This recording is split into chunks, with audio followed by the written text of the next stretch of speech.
Ya, amin. Puji Tuhan, sore-sore. Sebelum masuk sesi yang kedua ini, boleh kita doa ya sebentar. Tuhan, kami bersyukur Dikau adalah Sang Allah, ini berhuni di dalam roh kami. Tuhan, Dikau menjadi suplai hayat bagi kami. Tuhan, bahwa dalam sesi yang kedua ini, kami boleh belajar mengenai kebenaran. Tuhan, Dikau menghendaki kami terus memiliki pengetahuan akan kebenaran. Biarlah kami hari ini boleh disusun oleh kebenaran, sehingga kami juga boleh belajar untuk membicarakan kebenaran. Juga di dalam penghidupan Kristiani kami juga boleh mempersaksikan akan kebenaran. Terima kasih Tuhan, segala mulia hormat bagi Tuhan. Amin.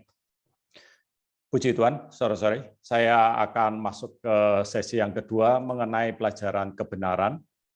Pertama-tama saya mau izin share terlebih dahulu. Ya.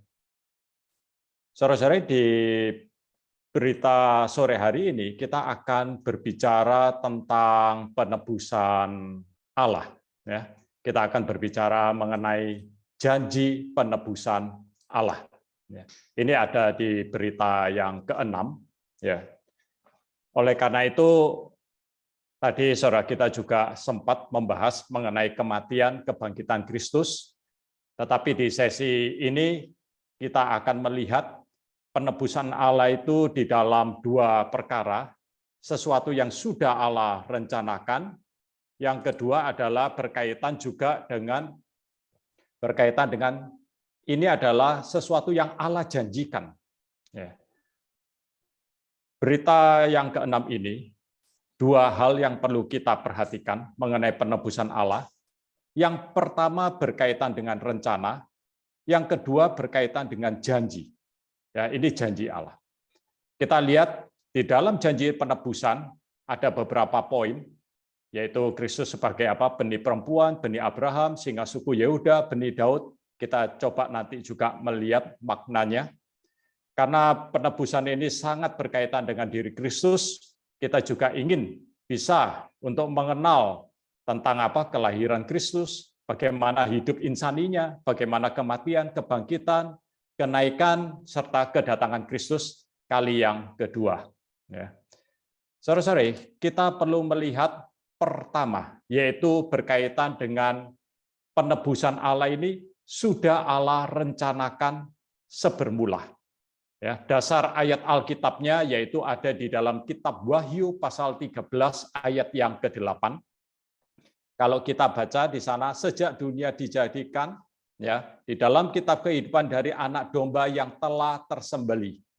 Artinya Kristus ini sudah tersembelih, terbunuh sejak penciptaan dunia. Ini adalah satu bukti dasar yang kuat bahwa penebusan Allah sudah terencanakan oleh Allah sejak dari sebermula. Ya. Allah di dalam pengenalan dininya dan di dalam pandangan ke depannya, Allah tahu bahwa manusia akan jatuh.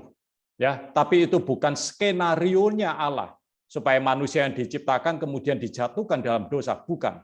Ya, tetapi karena Allah memberi kehendak bebas kepada manusia dan Allah tahu masih ada musuh Allah yang ada di atas muka bumi, sehingga Allah di dalam pengenalan dirinya dan di dalam pandangannya yang ke depan, Allah melihat manusia akan bisa mengalami kejatuhan. Ya, oleh karena itu Allah akan melakukan penebusan bagi manusia setelah manusia itu jatuh. Ya, kita melihat di perkara ini adalah supaya kita mengenal bahwa penebusan Allah ini bukan satu tindakan yang mendadak atau satu tindakan darurat ketika Allah menciptakan manusia, ternyata manusia setelah itu jatuh. Sehingga Allah memberi satu tindakan yang darurat. Ya, atau Allah memberikan satu pertolongan atas satu kejadian yang terjadi di tengah jalan. Ya, tidak demikian, saudara-saudara. Tetapi Allah sudah memiliki rencana ini. Allah sudah tahu kalau manusia akan jatuh, sehingga Dia merencanakan, ya, Dia merancang, menyiapkan, yaitu penebusan ketika manusia jatuh. Jadi penebusan Allah ini sudah ada di dalam rencananya, di dalam rencana kekalnya, yaitu Dia menetapkan bahwa diri Kristus itu akan datang untuk merampungkan penebusan setelah manusia jatuh. Ya, jadi ini kita lihat penebusan Allah sangat berkaitan dengan rencana kekalnya ketika manusia jatuh. Berikutnya kita lihat akan janji penebusan Allah. Ya, penebusan Allah sudah Allah janjikan. Ya. Hal ini tertuang di dalam perjanjian lama berulang kali tentang aspek penebusan. Kalau saudara-saudara lihat, baik benih perempuan, benih Abraham, singa suku Yehuda, benih Daud, semua menggambarkan diri Kristus, ini semua janjinya ada di dalam perjanjian lama. Selain ada di dalam perjanjian baru, ini ada di dalam perjanjian lama. Sehingga kita boleh melihat hari ini ketika penebusan itu sudah direncanakan dengan takdirnya, Allah telah menetapkan ya sebelum tiba waktunya. Dalam perjanjian lama Allah itu sudah berulang kali ya memberi janji tentang penebusan ini. Kita lihat yang poin pertama, yaitu janji Allah berkaitan dengan benih perempuan, yaitu Kristus sebagai benih perempuan. Dasar ayatnya ada di dalam kitab Kejadian pasal 3 ayat 15. Ya, di sana katakan ini adalah perkataan Allah kepada siapa? Ular waktu itu. Ya, aku akan mengadakan permusuhan antara engkau dan perempuan ini, antara keturunanmu dan keturunannya. Dan keturunannya akan meremukkan kepalamu, dan engkau akan meremukkan tumitnya. Ini adalah janji penebusan pertama yang Allah berikan setelah manusia jatuh. Ya, setelah manusia jatuh, Allah langsung memberikan janji penebusan ini, yaitu memberikan Kristus sebagai keturunan. Ya, Kristus dari benih perempuan. Tuhan Yesus dilahirkan dari perempuan. Ini adalah janji penebusan yang pertama. Benih perempuan ini berkaitan untuk apa? Untuk meremukkan kepala Satan, yaitu mematikan Satan, membasmi kegiatan Satan, menghancurkan iblis yang berkuasa atas maut. Ya, jadi di aspek ini, Kristus sebagai benih perempuan berkaitan dengan musuh Allah, yaitu Satan yang akan ditanggulanginya. Ya. Kemudian kita lihat Allah juga memberikan janji berikutnya, yaitu bahwa Kristus sebagai benih Abraham. Kalau saudara-saudara baca di Kejadian 17 ayat 8, ya di sana ada dikatakan perkataan Allah kepada Abraham, berkaitan kepadamu dan kepada keturunanmu akan kuberikan negeri ini. Ini berkaitan dengan apa? Kristus itu sendiri. Ya, diri Kristus itu. Nah, kita lihat di Galatia pasal 3 ayat 16 juga dikatakan adapun segala janji ini diucapkan kepada Abraham dan kepada keturunannya. Tidak dikatakan kepada keturunan-keturunannya seolah-olah yang dimaksudkan adalah banyak orang, tetapi hanya satu orang, dan kepada keturunanmu yaitu Kristus. Ya, dalam hal ini, Kristus ini adalah gambaran dari benih Abraham. Kristus ini adalah satu berkat yang diberikan kepada segala bangsa. Ya, setiap kaum beriman ya yang percaya ke dalam Kristus, mereka menerima roh itu.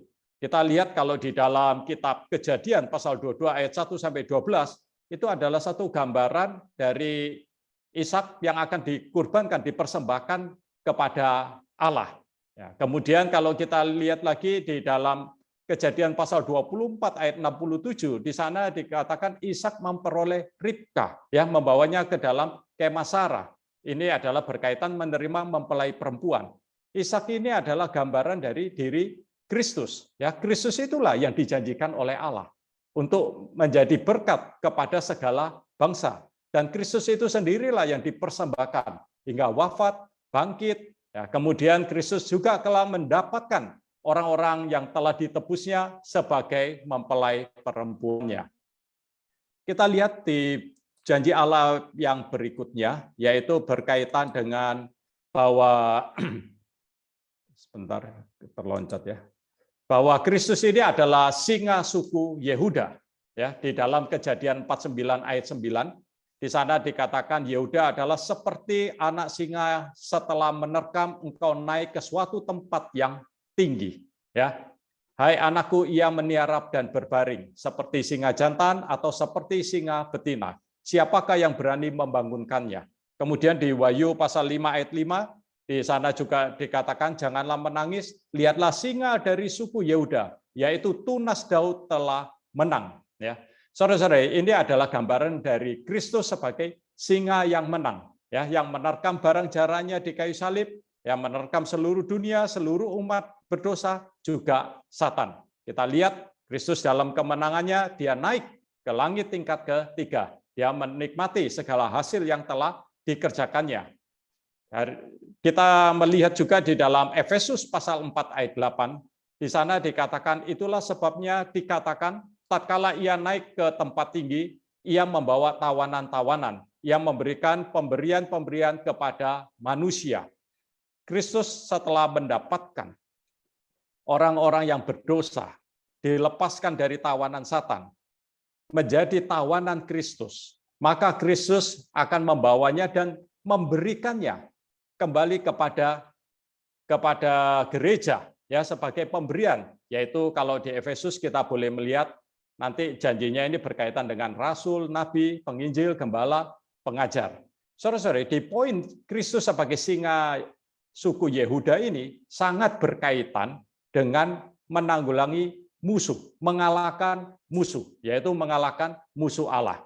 Ya, kita lihat berikutnya adalah janji Allah terhadap manusia, terutama mengenai penebusan, bahwa Kristus adalah benih Daud. Ini ada di dalam 2 Samuel pasal 7 ayat 12 sampai 13. Ini adalah perkataan Allah kepada Daud. Ya, di sana katakan, apabila umurmu sudah genap dan engkau telah mendapat perhentian bersama-sama dengan nenek moyangmu, maka aku akan membangkitkan keturunanmu yang kemudian anak kandungmu, dan aku akan mengokohkan kerajaannya. Dialah yang akan mendirikan rumah bagi namaku, dan aku akan mengokohkan tahta kerajaannya untuk selama-lamanya. Juga didukung di dalam Roma pasal 1 ayat 3, dikatakan tentang anaknya yang secara jasmani berasal dari keturunan Daud. Ya, kita tahu memang anak Daud ini adalah Salomo. Ya, kita juga melihat hari ini itu adalah satu gambaran dari diri Kristus. Kita lihat berdasarkan Roma pasal 1 ayat 3 juga dikatakan bahwa Kristus berasal dari keturunan Daud. Kita melihat ada 3 janji yang diberikan, bahwa Kristus akan mewarisi kerajaan sampai selama-lamanya. Kristus akan memegang kedaulatan ini sampai selama-lamanya. Kemudian kita juga lihat Kristus sebagai Salomo yang lebih agung, ya, tidak ada yang lebih berhikmat daripada diri Kristus. Dan yang ketiga, Kristus sebagai benih Daud mendirikan rumah Allah, gereja.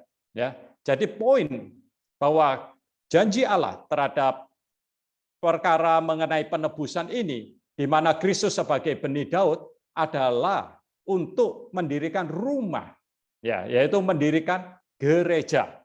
Dan kita perlu melihat bahwa hari ini Kristus juga adalah unsur satu-satunya, unsur yang unik bagi pembangunan gereja. Ya, Kristus ini adalah unsur unik satu-satunya bagi pembangunan gereja. Poin berikutnya kita juga melihat bahwa hari ini kita berbicara mengenai diri Kristus yang Allah persiapkan bagi penebusan setelah manusia jatuh, maka kita juga perlu mengenal akan kelahirannya. Ya, kalau kita baca di dalam Yesaya pasal 7 ayat 14, di sana ada kata, sesungguhnya seorang perempuan muda mengandung dan akan melahirkan seorang anak laki-laki, dan ia akan menamakan dia Immanuel. Ya, seorang perempuan muda mengandung ini mengarah kepada seorang perawan yang mengandung dan melahirkan seorang putra. Jadi Kristus itu dilahirkan dari seorang darah, dia menjadi penyelamat manusia. Yaitu dia adalah Allah yang beserta kita, Immanuel. Ya. Yang poin berikutnya mengenai kelahiran Kristus, kita harus tahu bahwa kelahiran Kristus ini adalah untuk kita, ya, kepada kita.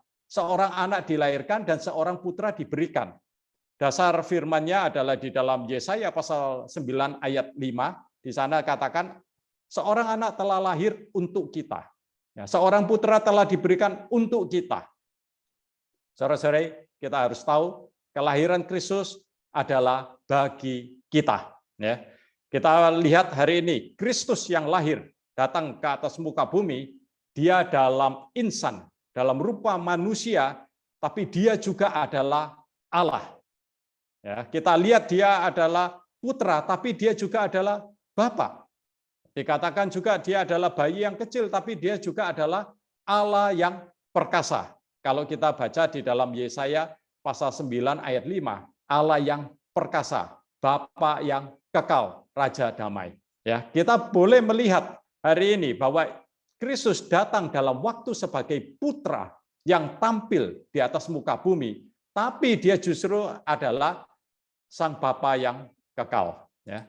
Nah, kita melihat hal mengenai kelahiran Kristus adalah perlu kita mengetahui bahwa asal-usulnya ini adalah sejak dahulu kala, yaitu dari kekekalan. Ini berdasarkan firman Tuhan yang ada di dalam Perjanjian Lama, yaitu di dalam Mika pasal 5 ayat 1. Di sana dikatakan yang permulaannya sudah sejak purbakala, sejak dahulu kala. Ya, kita lihat benar Kristus lahir di Bethlehem, di tanah Yudea, tetapi akarnya atau sumbernya itu adalah berasal dari kekekalan. Ya, dia adalah Allah sang kekal, tetapi di dalam waktu dia datang menjelma menjadi manusia, ya, dalam rupa insan. Tapi dia adalah Allah sang kekal. Berikutnya kita melihat juga mengenai kehidupan insani Kristus. Ini ada di dalam Yesaya pasal 53 ayat 2 sampai 3. Di Yesaya 53 ayat 2 dikatakan, sana sebagai taruk ia tumbuh di hadapan Tuhan, dan sebagai tunas dari tanah kering. Ya, kemudian di ayat yang ketiga dikatakan, ia dihina dan dihindari orang, seorang yang penuh kesengsaraan dan yang biasa menderita kesakitan. Ia sangat dihina. Ya, saudara-saudari, kita melihat hal ini, inilah gambaran kehidupan insani Kristus. Ya, kita tahu dia rendah kelahirannya. Itu gambaran tadi dikatakan Yesaya 53 ayat 2 adalah tunas yang lunak. Ya, dia dari apa? Keluarga yang miskin. Ya, ini dikatakan di Yesaya adalah akar yang bertumbuh di tanah kering. Ya, tanpa suplai yang cukup. Ya, Kristus lahir bukan hidup dalam hidup yang mewah. Kita juga melihat hari ini Kristus telah dijadikan putra duka. Dia senantiasa dihina, dibuang, ya, orang tidak menganggapnya, ya, menutup muka terhadapnya. Yang perlu kita ingat bahwa hidupnya terus-menerus menanggung penderitaan. Apa yang Kristus kerjakan hari ini pada waktu itu di atas muka bumi? Dia tetap senantiasa menginjil kepada orang yang miskin, dan dia tetap mencanangkan tahun Yobel Tuhan.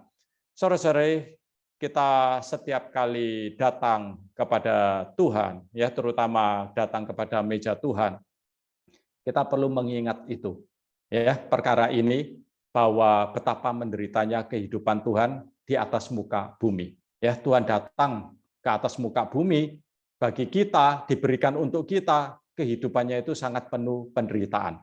Hari ini gereja itu adalah perpanjangan dari kehidupan Yesus yang ada di atas muka bumi ini. Sehingga kita tidak terkejut, saudara-saudara, kalau memang penghidupan kita di atas muka bumi juga penuh penderitaan.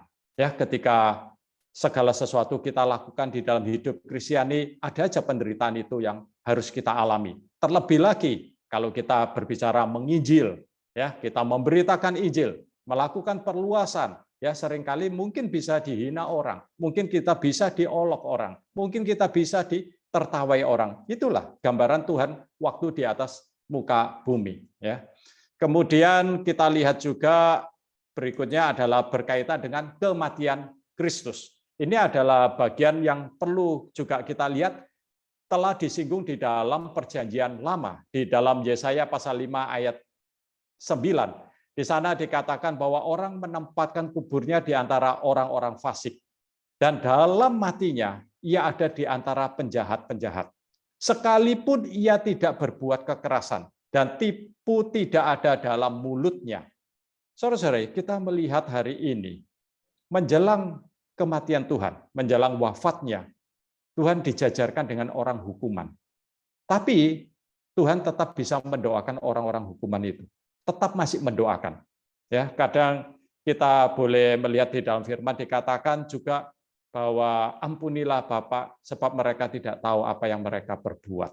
Ya, kita lihat menjelang kematiannya Tuhan menempuh sengsara. Ya, Allah menanggungkan dosa semua orang ke atas dirinya.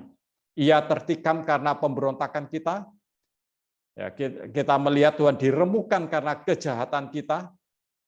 Supaya apa?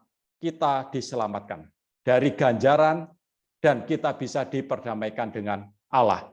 Kalau saudara-saudara mau baca ayatnya boleh di Yesaya 53 ayat 4 sampai 6, di sana tertulis ya gambaran ini. Kita lihat sengsaranya Tuhan menjelang wafatnya, ajalnya. Ya, Tuhan mengungkapkan kengerian keadaan sekelilingnya dan Tuhan juga merasakan kesakitan bukan hanya lahir tapi juga batin. Ya, kesakitan lahir maupun batin ini dialami Tuhan.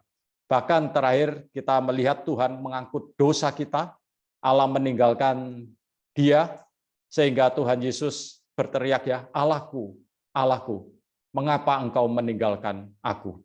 Ya, saudara-saudari, kita perlu menyadari perkara ini. Setiap kali kita datang pada meja Tuhan, kita mengenang Tuhan, kita melihat kematian Kristus, satu kematian yang penuh dengan penderitaan. Ya, beda dengan kematian-kematian yang saat ini ada di atas muka bumi. Sangat kehidupannya penuh dengan sengsara, juga kematiannya sangat mengerikan. Ini adalah gambaran dari kematian dari Kristus. Kita lihat berikutnya adalah berkaitan dengan kebangkitan Kristus. Ini juga disinggung di dalam Perjanjian Lama di kitab Hosea pasal 6 ayat 2. Ya, dikatakan ia akan menghidupkan kita sesudah 2 hari, pada hari yang ketiga ia akan membangkitkan kita dan kita akan hidup di hadapannya. Di 1 Korintus 15 ayat 4 juga dikatakan dan bahwa ia telah dibangkitkan pada hari yang ketiga sesuai dengan kitab suci.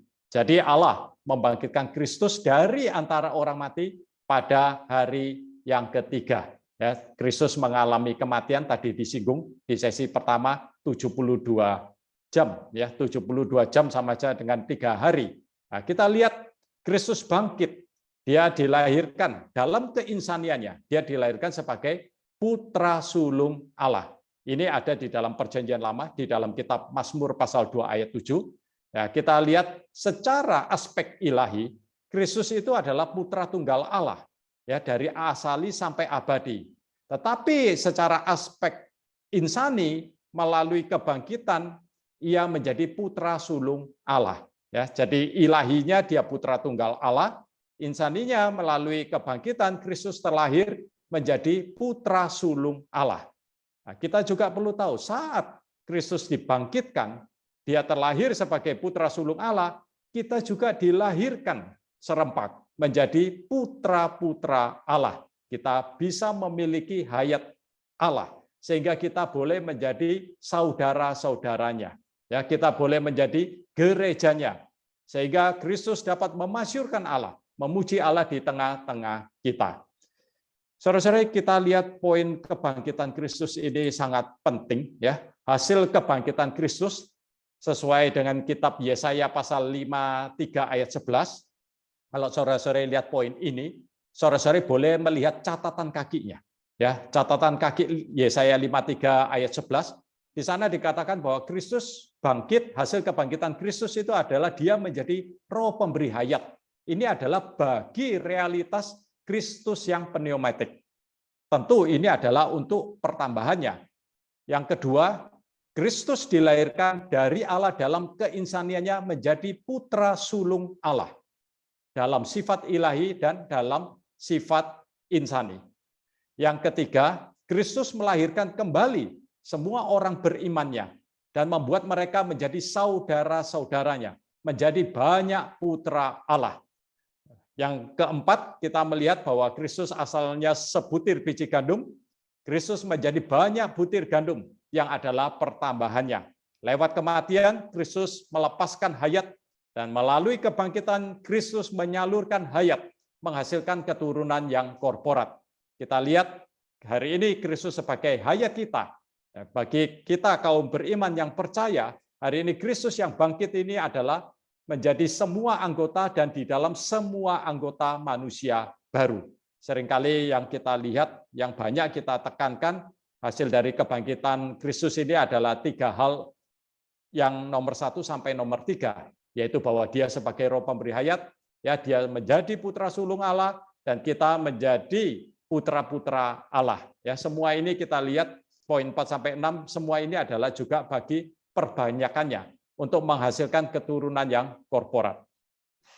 Kita melihat poin berikutnya, yaitu berkaitan dengan kenaikan Kristus. Kenaikan Kristus juga dibicarakan di dalam Yesaya, pasal yang ke-52, ayat yang ke-13, juga Efesus 1, ayat 20 dan 21. Kalau di Yesaya 52 ayat 13 dikatakan, sesungguhnya hambaku akan berhasil, ia akan ditinggikan dan dimuliakan.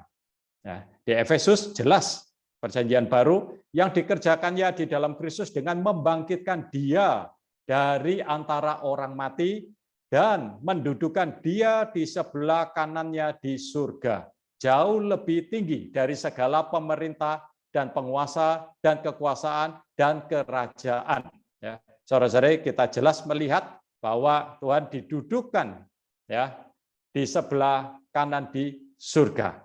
Ini adalah gambaran mengenai kenaikan Kristus. Juga ada di dalam kitab Perjanjian Lama. Ini adalah bagian juga janji Allah mengenai penebusan. Kita lihat Kristus yang naik, dia terangkat ke langit tingkat ketiga.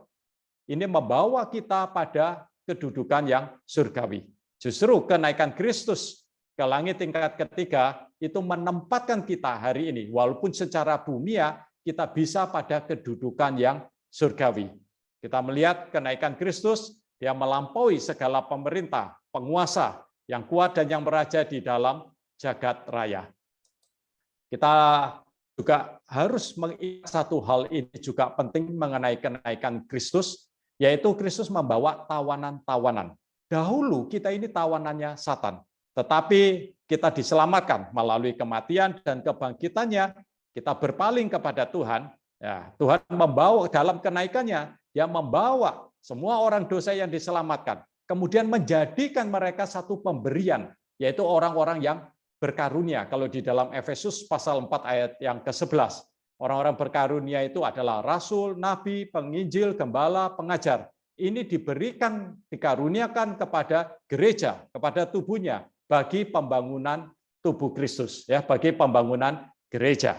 Kita lihat di dalam kenaikannya, Kristus terangkat duduk di sebelah kanan Yehova, dimahkotai dengan kemuliaan dan hormat. Bahkan Allah menjanjikan Kristus yang terangkat ini akan mencurahkan Roh Kudus. Kalau saudara-saudara baca di dalam kitab Yoel pasal 2 ayat 28 sampai 29, di sana katakan, aku akan mencurahkan rohku ke atas semua manusia, ke atas hamba-hambaku laki-laki, dan perempuan akan kucurahkan rohku pada hari-hari itu.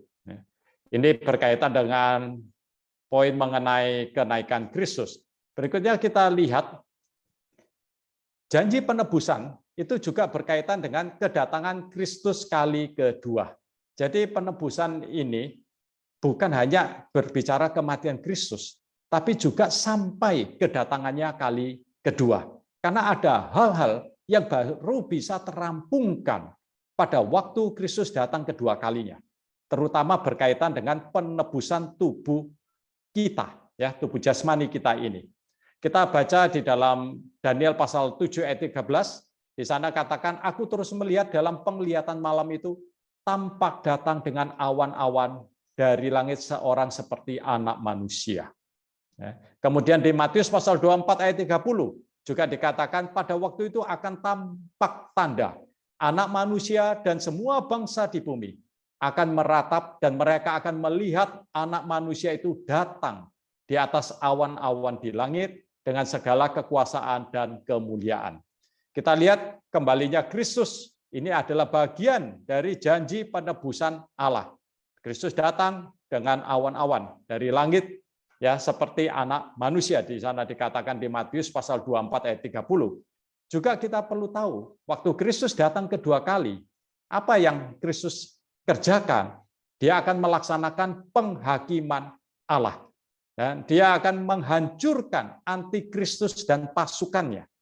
Ya, Kristus akan mengikat Satan, mendirikan kerajaannya di atas muka bumi. Saudara-saudara, ini juga ada satu perhatian untuk kita. Tuhan datang kedua kali, bagi kita adalah hakim yang adil. Dia akan melaksanakan penghakiman Allah.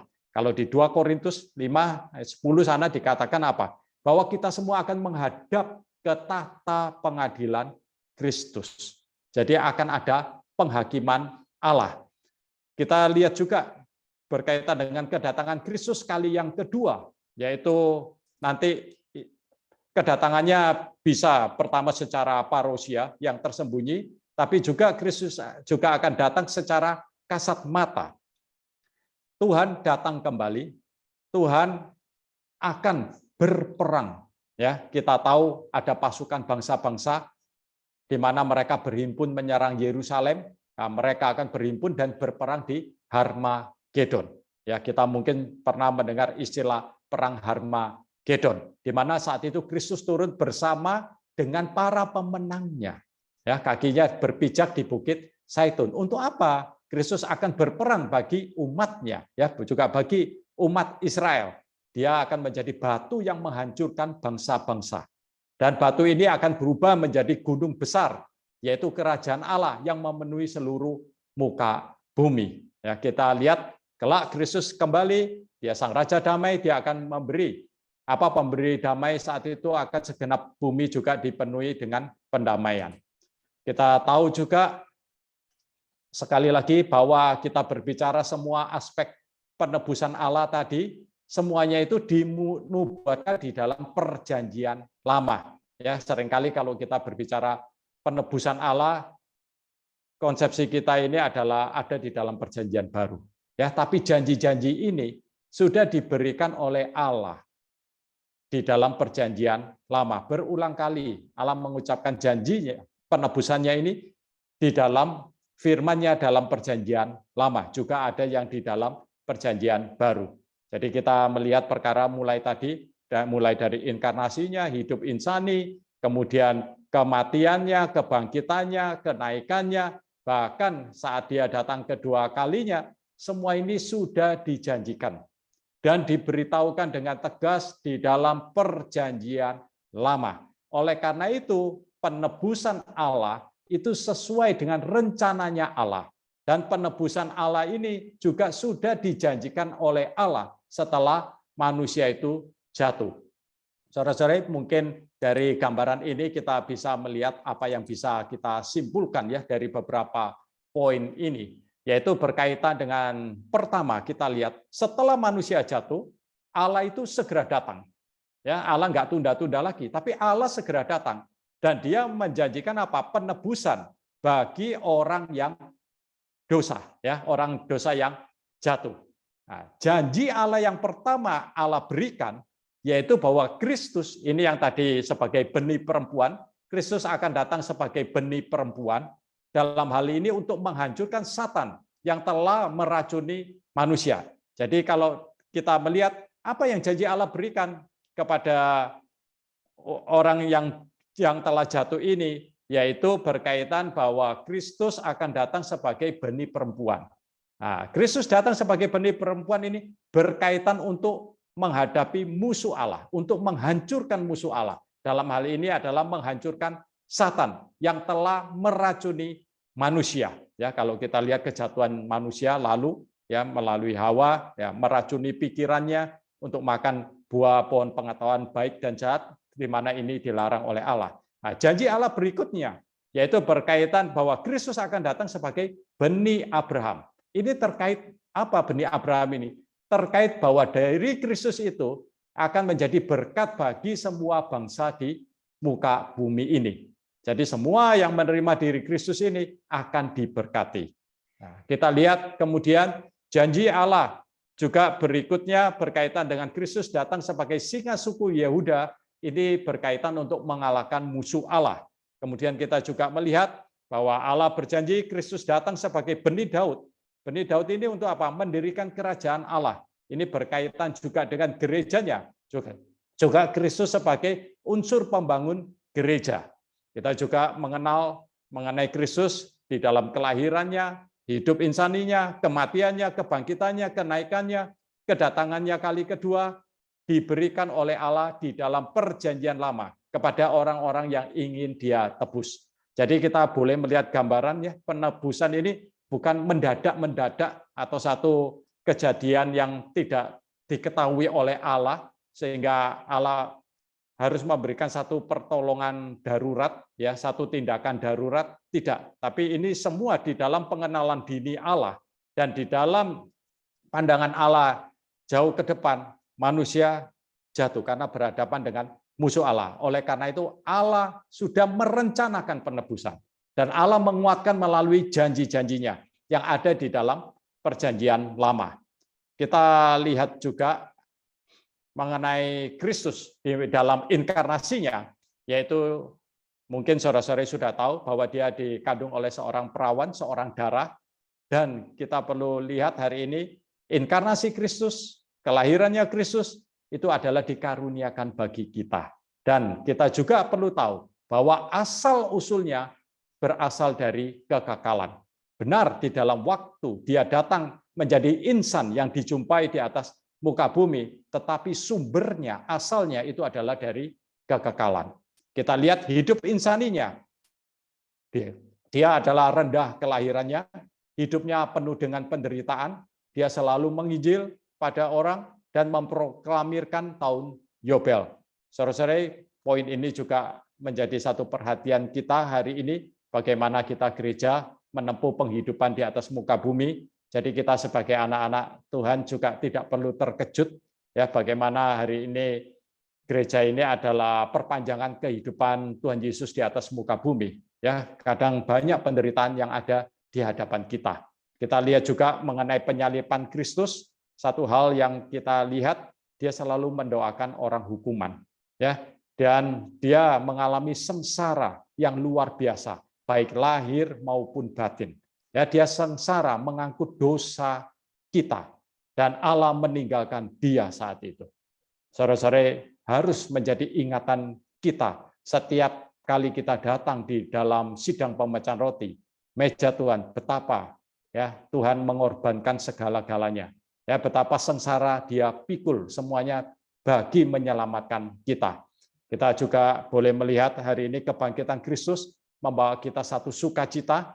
Kenapa? Karena Dia menjadi Roh pemberi hayat, dan Kristus menjadi putra sulung, dan yang sangat berhubungan dengan kita lagi adalah kita menjadi putra-putra Allah. Itu kita dapatkan melalui kebangkitan Kristus. Nah, di dalam kenaikannya, ini membawa kita pada kedudukan yang surgawi. Ya, Kristus melampaui semua pemerintah, penguasa, kekuasaan yang ada di alam semesta. Kita boleh ada di dalam bumi, ya, bumi yang penuh dengan dosa, penuh dengan macam-macam, yang penuh dengan penderitaan. Tetapi kita juga bisa menikmati, mengalami bersama Tuhan di dalam roh kita pada satu kedudukan yang surgawi, yang membuat kita ini melampaui perkara-perkara yang bumiah. Ya, saudara-saudara, kita juga perlu tahu satu poin penting di dalam kenaikan Kristus, yaitu berkaitan dengan Dia membebaskan kita dari tawanan Satan dan menjadikan kita hari ini menjadi karunia-karunia, ya, menjadi rasul, nabi, penginjil, gembala, pengajar yang diberikan kepada gereja bagi pembangunan gereja, ya, bagi pembangunan tubuh Kristus. Dan poin berikutnya berkaitan dengan kedatangan Kristus kali yang kedua, di mana Kristus melaksanakan penghakiman Allah, menghancurkan antikristus dan pasukannya, ya, mengikat Satan dan mendirikan kerajaannya di atas muka bumi ini. Ini adalah berkaitan Kristus datang kedua kali. Ada poin yang ingin kita tambahkan, saudara-saudari, bagi kita supaya kita juga boleh mengenal, ya, mengenai penebusan Kristus. Penebusan Kristus ini adalah untuk penggenapan karunia keselamatan Allah.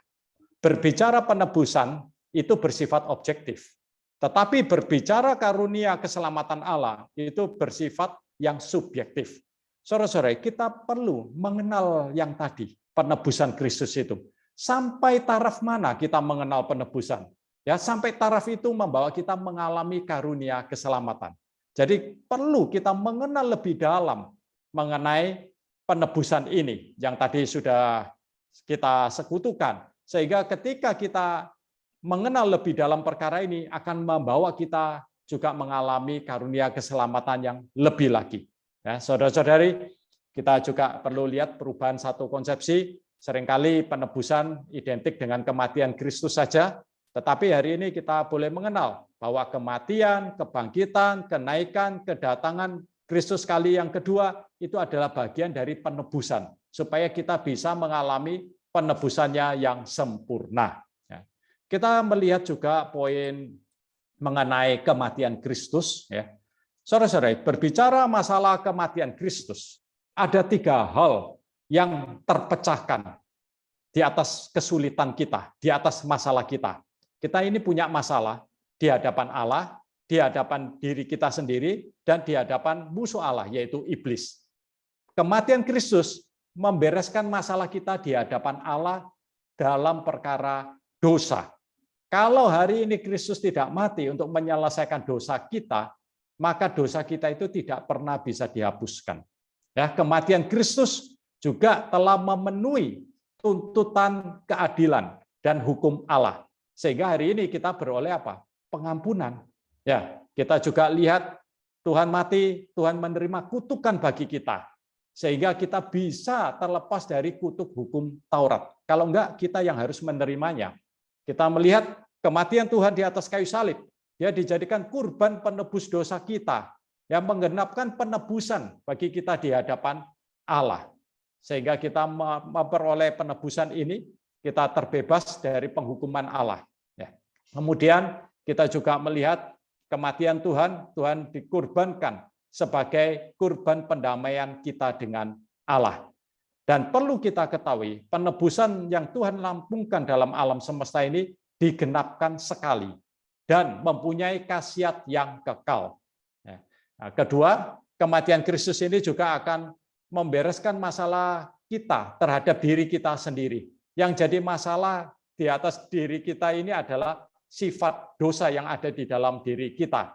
Kematian Kristus menyelesaikan sifat dosa di dalam diri kita. Ya, kalau kita baca dalam Roma pasal 6 ayat 6.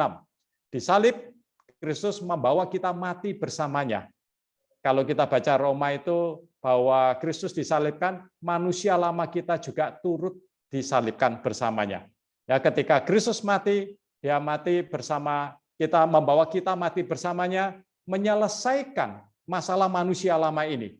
Ya, menyelesaikan sifat dosa yang berada di dalam diri kita, supaya kita tidak berdosa, supaya tidak menjadi budak dosa, dan tidak dikendalikan oleh dosa. Ya, kita bersyukur atas kematian Kristus ini, sehingga perkara daging yang bobrok dan hawa nafsu dan keinginannya juga telah ikut disalibkan bersama dengan Kristus.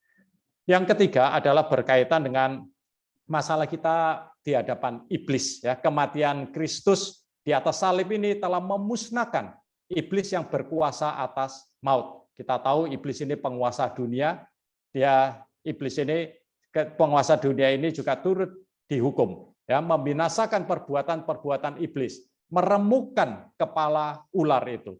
Dia melucuti segala pemerintah dan penguasa. Dia menghakimi dunia. Dunia juga telah disalibkan. Saudara-saudari, jadi kita melihat perkara kematian Kristus ini adalah bagi penyelesaian masalah kita.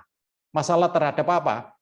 Dosa yang berhubungan dengan Allah, manusia lama atau daging yang berhubungan dengan diri kita, juga dengan iblis atau dunia. Ya, iblis ini berkaitan dengan musuh Allah. Kemudian kita lihat juga dengan berkaitan dengan kebangkitan Kristus. Kalau tadi kematian adalah supaya kita mendapatkan penebusan, tapi kebangkitan supaya kita mendapatkan keselamatan.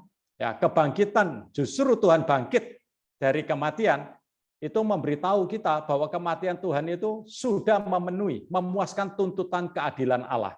Ya, dan Allah menurut keadilannya membenarkan kita. Kita bersukacita kebangkitannya membawa kita dilahirkan kembali. Kita menjadi anak-anak Allah, kita menjadi putra-putra Allah. Dan Kristus melalui kebangkitannya melepaskan kita ya dari perkara dosa ini, membuat kita terlepas dari kematian, menghidupkan kita bersama-sama dengan Kristus. Dan hayat kebangkitannya kini ada di dalam kita, membawa kita bisa hidup bersama dengan Kristus, membawa kita memiliki Kristus ada di dalam kita, yaitu di dalam roh kita. Kita tahu bahwa berbicara kematian itu yang negatif ya dari karunia keselamatan. Tetapi berbicara kebangkitan Kristus ini adalah aspek yang positif berkaitan dengan karunia keselamatan sehingga kita bisa memasuki kekayaan Kristus. Kita lihat di poin berikutnya masalah kenaikan Kristus. Kalau tadi kita lihat kematian bereskan masalah kita, kesulitan kita di hadapan Allah, diri kita terhadap musuh.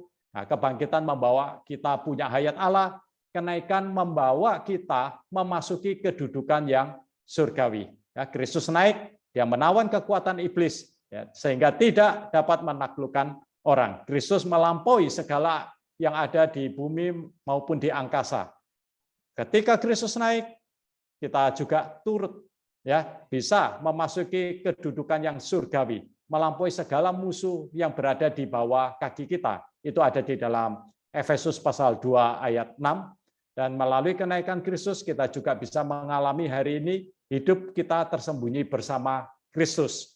Nah, kita juga bisa mengalami yang mendapatkan pencurahan Roh Kudus. Kita juga bisa mengalami dikaruniakan pemberian-pemberian kepada gereja supaya kita bisa melayani dia dan membangun gerejanya.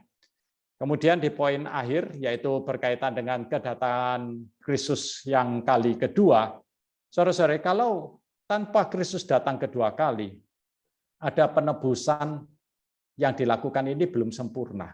Ya, kita belum bisa menikmati penebusan yang sempurna. Kedatangan Tuhan itu membawa kita terlepas dari dunia yang banyak masalah ini, banyak penderitaan, ya banyak lingkungan yang penuh dosa. Dan kedatangan Tuhan kembali, dia akan membangkitkan kaum beriman yang percaya Tuhan yang telah mati. Mereka akan dibangkitkan, ya terlepas dari kubur, dari kesedihan, perpisahan karena kematian. Bagaimana dengan yang masih hidup? Dia akan terangkat ya dari berbagai masalah penderitaan dunia ini. Kita juga perlu tahu, kedatangan Tuhan kembali, dia akan melakukan penebusan tubuh kita, mengubah tubuh kita serupa dengan tubuhnya yang mulia. Itu ada di dalam Filipi pasal 20 ayat 21. Kewargaan kita adalah yang di surga dan kita sedang menantikan pengubahan tubuh kita menjadi tubuh yang mulia. Saudara-saudara, kedatangan Kristus kali kedua harusnya ini menjadi satu pengharapan yang mulia. Ya, ketika Kristus datang kedua kalinya, kita akan memiliki lahir dan batin kita akan sama seperti Kristus. Ya, kita juga bisa melihat Kristus akan datang menyatakan diri bersama dengan Kristus dalam kemuliaan. Ini adalah juga berkaitan dengan para pemenangnya juga. Kemudian kita juga akan menikmati sentosa Tuhan, memasuki satu kelegaan dan kegembiraan Tuhan. Terpenting, saudara-saudari, kenapa hari ini beban gereja juga berbicara masalah melahirkan anak laki-laki menjadi pemenang, yaitu berkaitan dengan penggenapan waktu Tuhan datang kedua kali, ya membawa kita para pemenangnya bisa memerintah sebagai raja bersama-sama dengan Kristus. Ya, juga di dalam kitab Wahyu pasal 7, Tuhan akan datang, Tuhan tetap melakukan penggembalaan ya terhadap umatnya, sehingga tidak akan ada menderita lapar, dahaga, dan tidak ada penderitaan lagi. Kita melihat Tuhan datang kedua kali, iblis akan diikat, dilemparkan ke dalam jurang maut, tidak dapat bergerak dan mencelakai siapapun juga. Jadi banyak hal ya yang baru terbereskan setelah Tuhan datang kedua kali, dan juga banyak perkara berkat yang baru bisa kita dapatkan pada waktu Tuhan datang kembali. Ya, kiranya firman sore hari ini boleh menjadi susunan kebenaran bagi kita semua. Persekutuan saya sampai di sini. Saya kembalikan saja kepada hostnya, ya Saudara Bambang. Amin. Amin. Bisa ditutup dulu dengan doa. Ya, Amin. baik. Tuhan, kami bersyukur, terima kasih Tuhan. Tuhan, Dikau begitu mengasihi manusia. Tuhan, Dikau sangat memerlukan manusia. Ketika manusia jatuh, Tuhan juga merencanakan penebusan, Tuhan juga memberikan janji penebusan. Tuhan, kami bersyukur hari ini mengenai penebusan Allah yang Allah rencanakan dan Allah janjikan, kami boleh mengenalnya lebih dalam lagi. Tuhan, dapatkanlah kami boleh senantiasa mempelajari, kami juga boleh senantiasa mengetahui lebih dalam mengenai penebusan ini, sehingga membawa kami mengalami karunia keselamatan yang lebih dalam lagi. Tuhan, berkati semua firman yang telah dipersekutukan Tuhan. Biarlah firman ini boleh tersusun ke dalam diri kami. Tuhan, biarlah firman ini juga boleh kami bicarakan kepada semua orang. Terima kasih Tuhan, mulia bagi Tuhan. Amin. Amin. Puji Tuhan. Amin. Demikian saudara-saudari kelas untuk penggenapan ya, baik penggembalaan maupun juga kelas kebenaran. Sebelumnya mungkin ada saudara-saudari yang mau bertanya, merespon dengan pertanyaan. Mungkin di sini nanti ada beberapa saudara-saudara yang bisa membantu untuk menjawab. Ya, boleh saudara-saudara bantu jawab ya. Amin. Amin.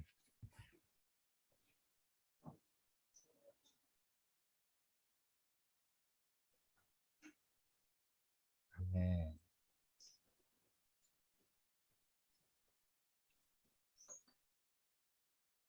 Oh, Tuhan Yesus.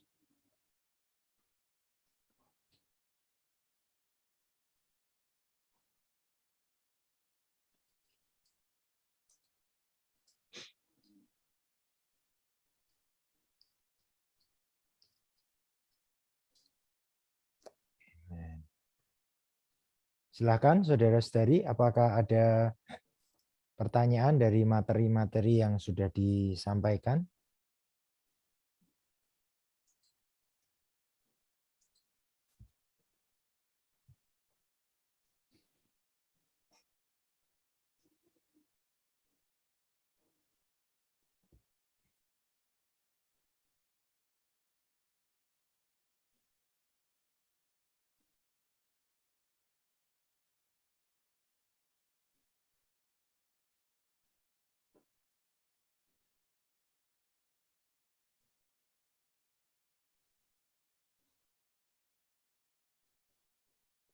Amen. Puji Tuhan. Baik, saya bacakan yang ada di fitur chat ya. Di sana ada pertanyaan. Saya mau bertanya, tadi dikatakan bahwa penebusan Allah bukan darurat, tetapi sudah direncanakan. Mohon untuk penjelasan dari perkataan penebusan Allah bukan darurat, tetapi sudah direncanakan. Amin. Baik, mungkin ada saudara yang mau bantu jawab pertanyaannya. Amin.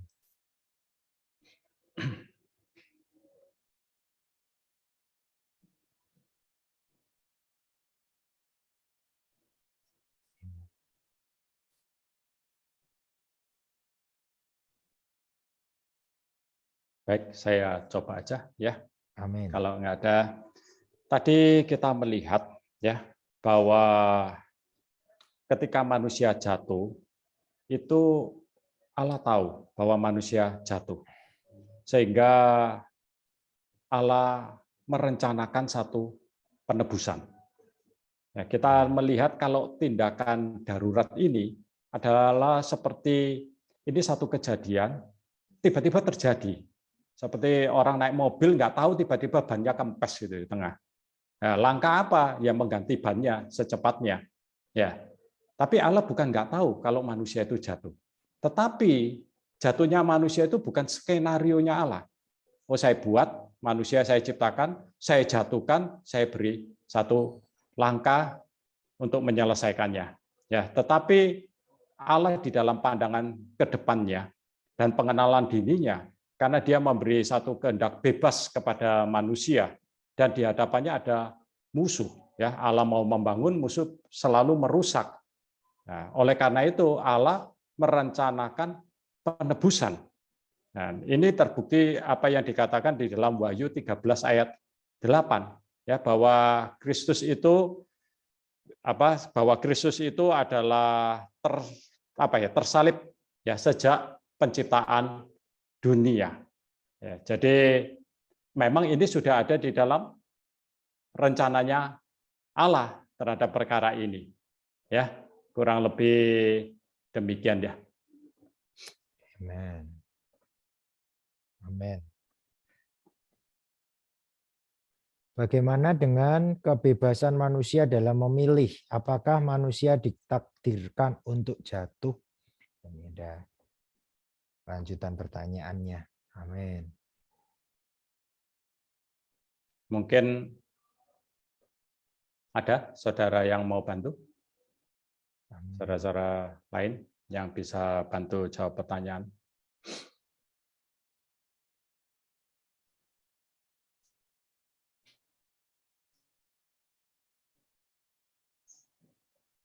Bisa tolong unmute untuk siapa ya? Oh, saudara Cheng Hin ya. Oh ya. Mungkin saudara Cheng Hin nggak bisa. Oke, silakan Pak Cheng Hin. Ya, peserta juga boleh. Ya. Amen. Tadi yang saudara Eko jawab itu yang Wahyu 13 ayat 8. Memang baiknya saudara lihat di Alkitab dalam bahasa Inggrisnya. Karena kalau bahasa Indonesia nggak kelihatan memang masalah waktu ya. Mana ya? Oke, saya boleh share screen sedikit aja ya. Ya, silakan. Ya, silakan, sudah bisa. Ini karena berhubung kelas kebenaran, coba kita lihat sedikit ya, kelas kebenaran. Terlihat besar nggak ya? Sorry. Ya. Saya geser ya. Ini adalah versi bahasa Indonesia ya. Lalu kalau kita lihat dalam versi bahasa Inggris, memang di sanalah terlihat. Di sini dikatakan apa? And all those dwelling on the earth will worship him. Everyone whose name is not written in the book of the Lamb who was slain. Ini kata kerjanya memang lampau.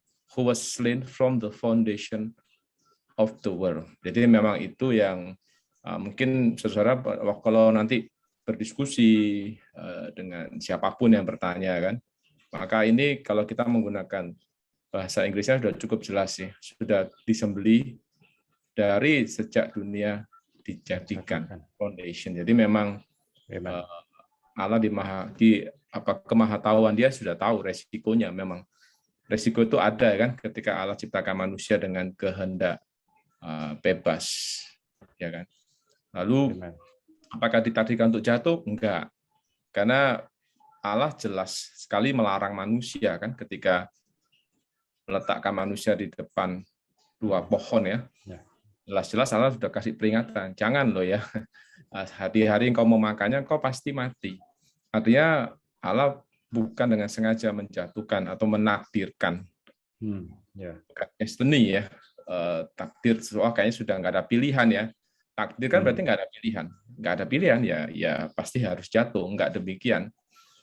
Tapi memang karena Allah ciptakan manusia dan kehendak bebas itu, ya mau nggak mau, Allah sudah tahu. Karena ketika Allah ciptakan manusia, memang Satan juga sudah ada. Ya kan, musuhnya sudah ada. Dan memang jelas tujuannya adalah Allah ingin menyelesaikan urusan besar ya, yaitu musuhnya. Terus telah sebenarnya sudah dihakimi ya, tinggal pelaksanaannya kan. Nah, manusia itu harusnya dalam posisi yang menggantikan yang kita bahas yang lalu ya, musuhnya itu dan mengeksekusi dia. Nah, di sisi kehendak bebas manusia kan memang saudara kita mengatakan memang ini keagungan ya, keagungan Allah. Allah kita Allah yang besar. Saya tidak pernah maksa manusia karena dia Allah yang besar. Bukan Allah yang kecil yang maksa ya. Tidak, dikasih kebebasan. Di sana keagungannya di mana? Ketika ada makhluk ciptaannya dengan kesadaran memilih Allah. Di sana keagungan Allah dinyatakan. bukan dengan paksaan. Allah mau paksa bisa sekali, langsung aja buah pohon kehidupan dimasukin ke mulutnya, selesai. Tapi di mana keagungan Allah kan? Nah, di mana kehendak bebas manusia yang telah Allah berikan, Allah percayakan. Nah, ini mungkin dari saya itu saja sih, saudara, bahwa Allah tidak pernah menakdirkan manusia jatuh, tapi Allah tahu ya akan jatuh. Itu kenapa anak domba itu sudah disembelih. Bahkan ketika Allah meletakkan fondasi dunia, dia waktu yang memulai penciptaan ya sudah disiapkan juga. Bukan exit plan ya, silakan saya. Bukan kayak exit plan, wah ini kayak ada tangga darurat nih, ya kan. Jangan-jangan ada kebakaran. Ya, kan kalau di apartemen kan bisa ada exit plan-nya kan, ke sini ya titik kumpulnya. Mereka berharap tidak jatuh, tidak berharap tidak ada kebakaran, tidak disiapkan untuk kebakaran, tapi mereka prepare suatu hari kalau kebakaran. Nah, itu konsep kebanyakan orang mungkin keselamatan seperti itu kan. Oh, disiapkan moga-moga manusia nggak jatuh, ya kan, kalau jatuh ada cadangan. Enggak, Allah udah tahu. Karena dia Allah. Ya, maka semua resiko dia sudah. Ya, Allah tidak punya apa ya. Kita kan berbicara di konteks ruang lingkup waktu ya. Manusia itu sangat limited. Allah itu di luar ruang lingkup waktu. Bahkan ketika dia melihat Yerusalem baru pun sudah jadi di pandangan Allah. Sudah selesai. Tapi memang waktu masuk ke ruang lingkup waktu, nah ini belum sepertinya. Karena memang ruang lingkup waktu. Termasuk anak domba disembelih, itu juga sama. Ketika kita melihat anak domba Allah tersembelih itu adalah 2000 tahun yang lalu. Tapi di pandangan Allah itu sudah rampung. Bahkan ketika Adam menerima jubah itu juga sudah, ya kan, sudah tinggal di dalam ruang lingkup waktu kita melihat pelaksanaannya, bagaimana darah Tuhan tercurah di atas kayu salib. Itu sih tambahan dari saya adalah seperti orang menulis sebuah cek kan. Oke, kalau saya hutang, lalu ada yang mau nebus hutang saya, ada yang tulis cek. Cek itu kan sah secara hukum menggantikan uang sesungguhnya kan. Nah, bahkan secara hukum saya bebas dong, sudah dikasih cek yang resmi tapi yang ngasih cek juga bukan cek kosong kan, ada isi. Nah, tinggal tanggal pencairannya. Ya kan? Nah, Tuhan juga sama ya. Dari Adam sampai generasi berikutnya ya domba Allah sudah tersedia, dan ketika orang terima Tuhan dengan step-stepnya, kalau Adam dia terima jubah pakaian Allah, itu sudah ditebus. Maka dia dibenarkan. Ya kan? Oke, dari saya itu, Tuhan berkati. Amen. Ya, puji Tuhan. Puji Tuhan, saya boleh bertanya? Iya. Ya, saya boleh bertanya pada Koiko ya. Tadi kan dijelaskan bahwa penebusan Allah kepada manusia itu sudah direncanakan oleh Allah sejak manusia itu jatuh dalam dosa. Lalu bagaimana dengan Yudas Iskariot kok? Ketika Yudas Iskariot itu mengkhianati Tuhan Yesus dengan menjual 30 keping uang perak kepada Raja Herodes. Apakah Yudas Iskariot ini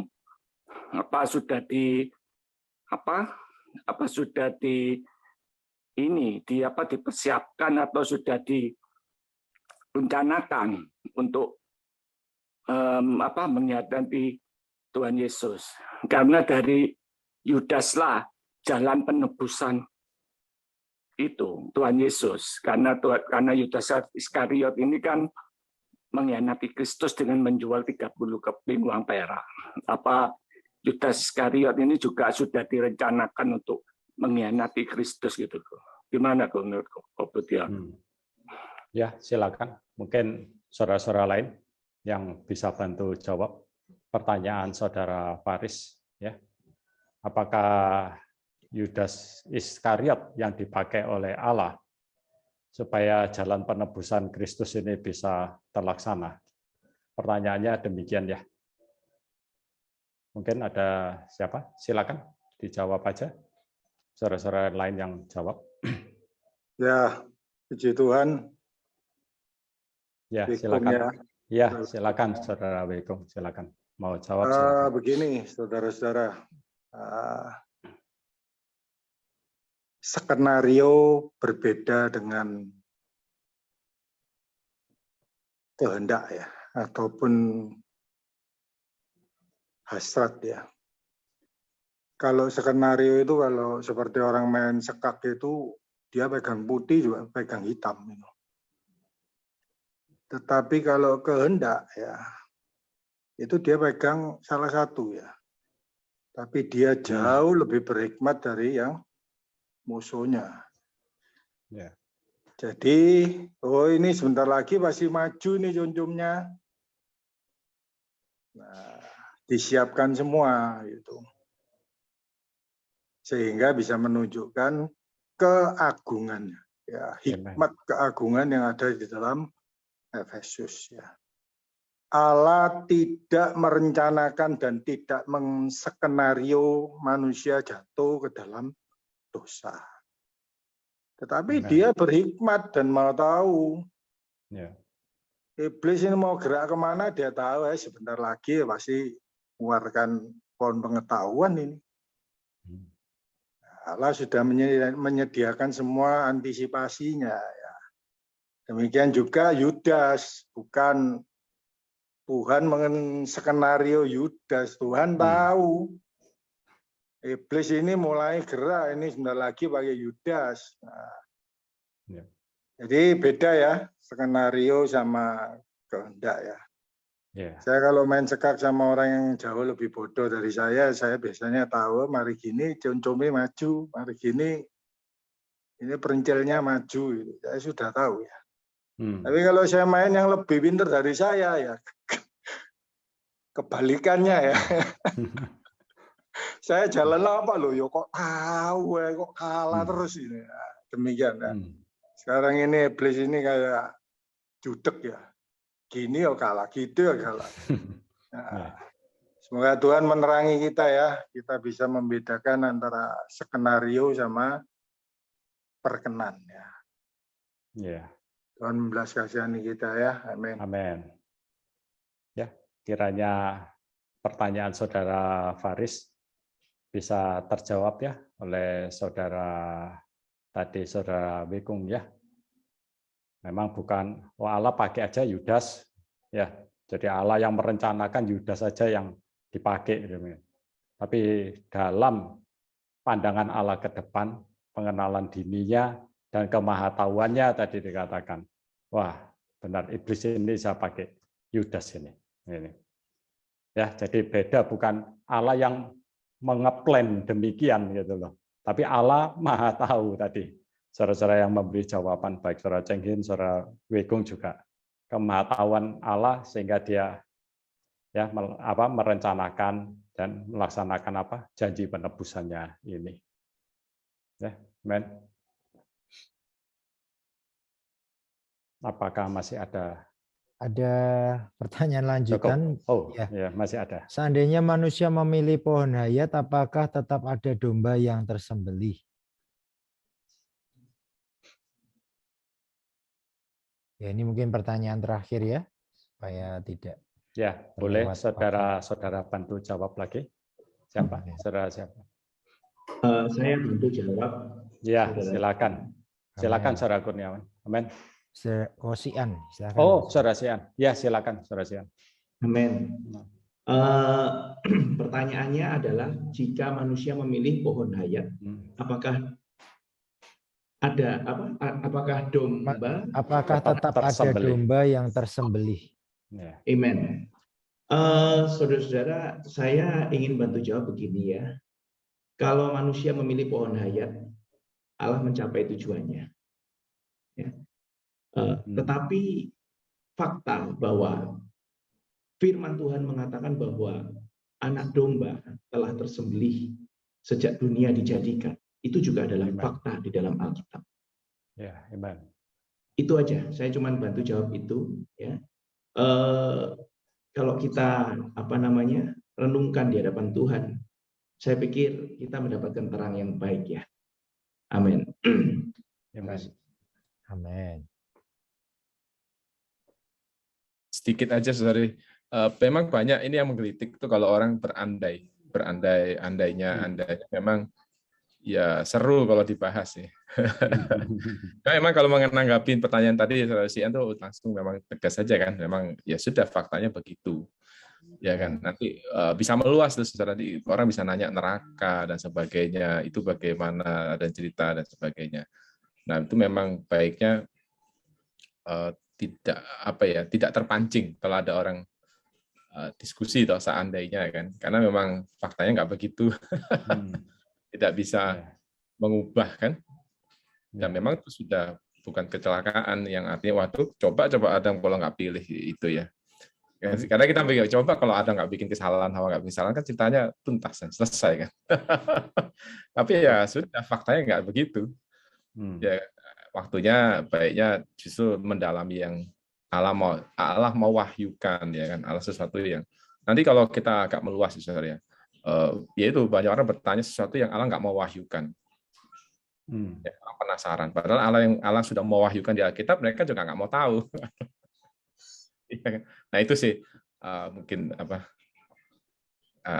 agak sedikit ya meluas kalau ada orang nanya yang tidak di luar Alkitab itu, ya baiknya kita gimana caranya supaya nggak ikut terpancing masuk.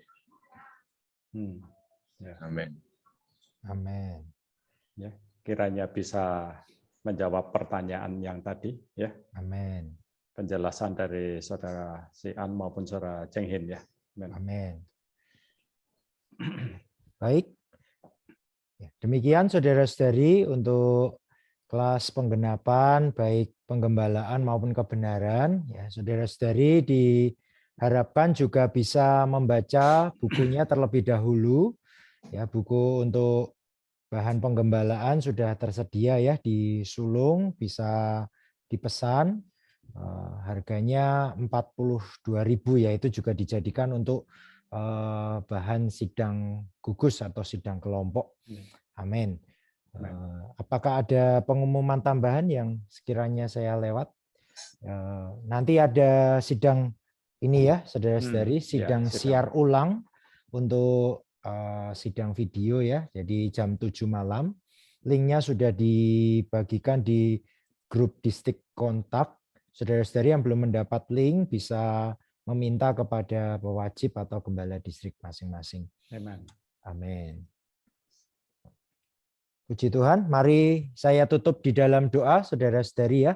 Amin. Amin. Oh Tuhan Yesus, terima kasih Tuhan. Ya, oh Tuhan Kau masih Yesus terus menggenapi kami di aspek penggembalaan dan juga di aspek kebenaran. Amin. Oh Tuhan, bela kebenaran terkonstitusi di atas kami. Sehingga kebenaran memerdekakan kami, terlebih juga memerdekakan orang-orang yang kami gembalakan. Setiap saudara-saudari yang dalam penggembalaan kami, Tuhan Yesus, mereka bisa mendapat kebenaran, mereka dapat disusun juga dengan kebenaran. Amin. Oh Tuhan Yesus, terus berikan kami rasa lapar dan haus akan kebenaran, sehingga kami, Tuhan Yesus, menjadi, Tuhan Yesus, pelaku-pelaku firman, menjadi orang-orang yang, Tuhan Yesus, mengekspresikan dirimu. Tuhan Yesus, terima kasih. Amin. Amin. Amin. Puji Tuhan. Amin. Tuhan memberkati saudara-saudari, demikian sidang penggenapan kita. Selamat malam. Amin. Ya, puji Tuhan. Tuhan berkati saudara-saudari. Amin. Berkati semua. Amin. Puji Tuhan.